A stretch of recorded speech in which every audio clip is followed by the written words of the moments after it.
Sir, कुछ लोग तो कहते हैं कि संतों को राजनीति पर बोलना ही नहीं चाहिए। आप क्या मानते हैं कि क्या संतों को देश और समाज के मुद्दों पर बोलने का अधिकार नहीं है?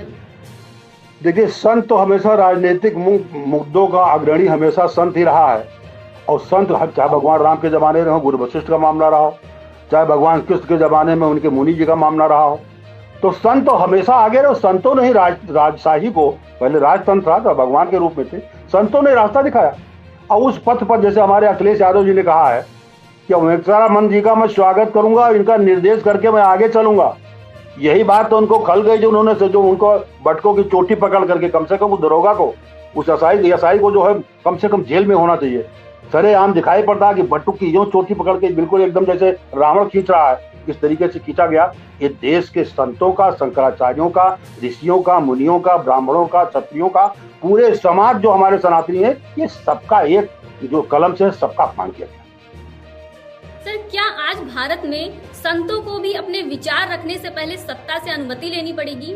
ये मामला सनातन बनाम राजनीति की लड़ाई बन चुका है। क्या आप इन संतों की आवाज भी राजनीति की सीमाओं में बांध दी गई है? तो लगता है कुछ सरकारी संत हैं, भारतीय जनता पार्टी के आने के बाद से जो शासन में आ जाता है उनको अहंकार हो जाता है। तो कुछ जो सरकारी संत हैं जो लाभ ले रहे हैं सरकार से, तो अनुमति लेकर के बोलते हैं। लेकिन जो निष्पक्ष संत हैं, जो जनता के लिए हैं, जो सनातन के लिए हैं, जो धर्मियों के लिए हैं, विधर्मियों के लिए नहीं है, जो सनातन वाकई में संत हैं, वो ईश्वर को छोड़ करके बाकी किसी से कोई अनुमति नहीं लेंगे। मैं आपको बता दूं, क्योंकि मैं धार्मिक भी हूं और मुझे 18 पुराण और चारों वेद उपनिषद पढ़ने का मौका मिला है।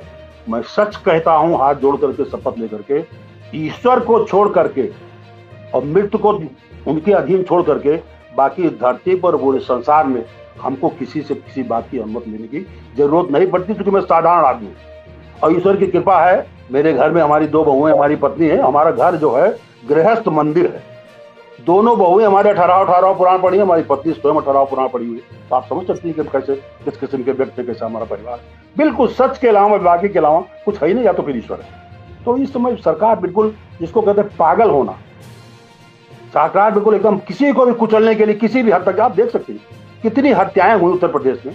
मामूली जैसे जो संत हमारे योगी जी मुख्यमंत्री हैं, वो भी संत समाज से आए, तो उनको कम से कम अपने ऊपर न देखा किसी को, अपने ऊपर उनको देखना चाहिए कि उन पर, उनके गरिमा पर कौन सा ब्लाट लगेगा। हत्या तो हमारे यहाँ क्षम ही नहीं है। और राजा तो जैसे कभी विश्वामित्र का उदाहरण हमारे यहाँ मौजूद है। विश्वामित्र जब वशिष्ठ के यहाँ गए, उनकी पूरी सेना को, फौज को जो है वशिष्ठ जी ने पूरा भोजन पानी और राशन सेना को खिलाया, तो उनको अहंकार है ऐसा मामूली जो है ब्राह्मण ये अच्छी सेवा कैसे कर सकता है। और फिर विश्वामित्र को राज छोड़ करके उन्होंने सत्य करके, तपस्या करके वो ब्राह्मण स्वीकार किया। ये जमाना रहा, ये नहीं है कि हम नाराज हो गए तो विश्वामित्र के ऊपर नाराज हो गए तो उनको हमने जेल डाल दिया। जेल डाला तो कुछ है ही नहीं, जेल में तो भगवान किस रहे हैं जेल में।